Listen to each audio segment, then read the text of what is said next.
Hey, what's going on, guys? It is Exodus back for another video. And today we're going to be talking about a little bit of Battlefield stuff. That's why we have the gameplay here in the background. A little bit of Battlefield 4 stuff on Operation Locker on a community server, and having a fucking blast with it. Just kind of re-downloaded today or yesterday now, I guess, since I record my videos at fucking 5 in the morning anyway. But yeah, this video is going to be centered around the discussion with Battlefield 6, which is obviously going to be the next mainline Battlefield game, which is going to be releasing in fiscal year 2022, which means it can be from April this year to about November next year. But I think it's probably going to be more likely that it comes out this year because, well, they can't really not release it this year. They can't let fucking Call of Duty get so much more of an edge over them. This year has been a very weak year for Call of Duty. Black Ops Cold War is just not a very. It's a good game. SBMM kills it. There is no skill-based matchmaking in Battlefield, or at least not in the same way that there is for Cold War. There's actual balancing. Like, if the one team's just getting shit on, they'll literally snag people off of that fucking team that's shitting on them, and they'll put them on the shitting on team that's getting shit on. The game's actually relatively balanced in that way, and it's just a good experience. It's a good casual experience for playing games, and that's Battlefield has always been my go-to game for just casual, have some fucking stupid fun, and play a game that you can enjoy. Battlefield has always been that for me. Hasn't been a game that I've sunk a good amount of time into it, but I have, I think, 400 hours on Xbox, and then I have an extra 300 on PC or for BF4, so I have about 700 hours in BF4. I have several hundred hours for Battlefield 3, and I played that on release, of course. Yeah, I put on an extra like 200 hours into Battlefield 1. Didn't really play a whole lot of Hardline, didn't really play a whole lot of Battlefield 5, because those games, just didn't get supported like Battlefield 1 and BF4 and BF3 were. Unfortunately. Oh my god, my voice is literally fucking dying right now. No idea why. But yeah, that's what Battlefield is to me, anyway. But with everything sort of ramping up, we're getting closer to. It appears to be there's going to be a reveal here soon for the next mainline Battlefield game.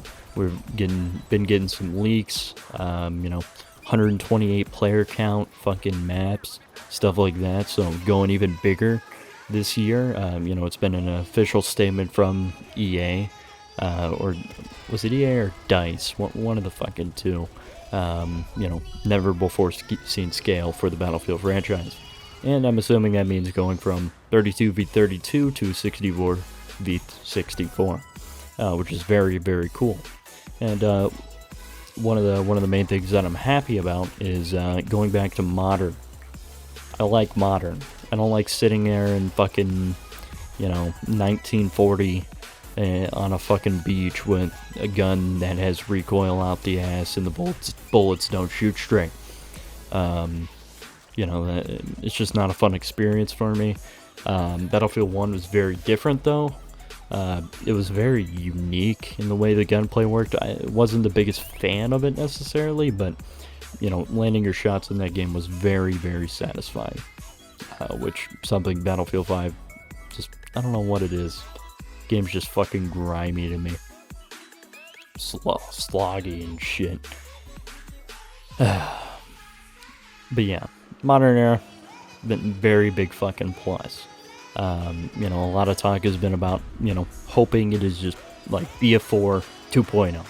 Just fucking, literally just take BF4, copy all the files over, replace all the graphics with 4K ones, fucking, or not 4K ones, but up the graphics, take all the guns over, all that shit, and there you go. You would have a great game, And I'm really hoping it is going to be a return to form. Call of Duty has been outshining Battlefield for the last couple of years. They had the opportunity to capitalize on Infinite Warfare being literally the worst Call of Duty game in the franchise, and they simply didn't do that, unfortunately. It was definitely an opportunity that should have been capitalized on, at least from a business perspective. And now they're on the back foot, and they need a game to come out that is going to be fucking shocking. And the game is actually going to be releasing only for next-gen consoles and PC, which I think is going to be a good thing, because next-gen consoles are obviously more powerful. That means less limitations for what the devs can actually do. PC exclusive games can go fucking insane with whatever the fuck they want, because, well, they don't have to think about console. You saw that sort of with Cyberpunk 2077, though that game was just generally unoptimized. But people with PCs like mine didn't really have any issues. Played that game at 4K fucking medium set, or not 4K, at medium settings with ray tracing on, and ran fucking beautifully at 60 FPS.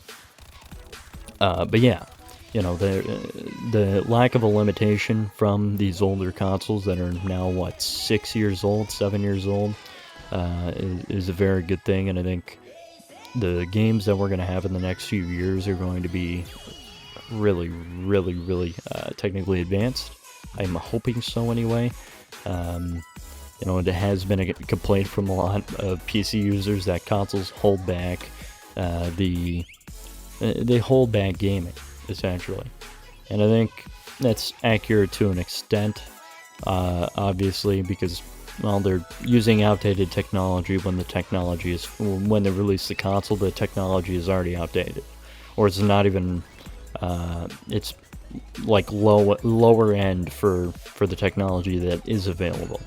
But that doesn't appear to be the case this year, thankfully, with the Xbox Series X and the PS5 being actually like decently high-end systems. At least, when thinking about it from like PC, yeah, they're actually like their equivalent is like a decently okay PC, like a medium end to lower high-end PC, which is very good, very, very good.